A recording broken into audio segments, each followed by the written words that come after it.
I'd like to talk about a topic that's pretty close to my heart. So, in this article that we've written, we are basically talking about this idea of action buttons. And in very simple terms, action buttons are a mechanism that, or really, they're just a sequence of buttons that we're adding to web pages. We're actually adding it across our entire funnel, and they serve four principal purposes. Number one is that they, for example, if you are writing for consumers, there are different types of consumers. People have different levels of awareness.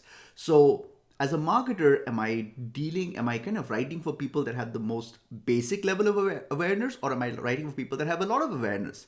And it's a challenge, because if you're assuming that the reader has zero awareness or very little awareness, you basically end up with like an encyclopedia for a product page, which of course we don't want. So action buttons allow us to let the user self-segment themselves. So for example, you could have a little description, and then you could maybe about one aspect, and then you could have a button that says looking to learn more. And when you click on it, you could either expand out that new context or show it as a pop-up or whatever. But what you're doing is you're hiding all that complexity by default, and you're letting the user kind of choose their own adventure. There are three other purposes for action buttons. I don't This video is not about action buttons, but it is about this idea that and I have this dissonance in my mind as well.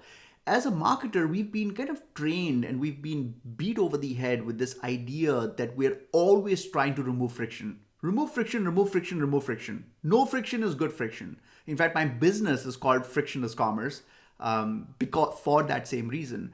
But I think we need to draw a distinction. There is a distinction between good friction and bad friction.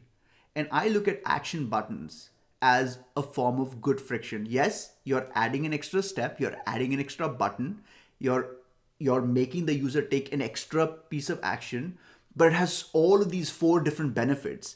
So for that reason, it's worth it. And look at the trade-off, right? I mean, the alternative is we have this ginormous page with tons of content because we are writing for everyone. So it's a trade-off. So yes, you are adding friction, but you're adding good friction, and I think it's really important to draw that distinction.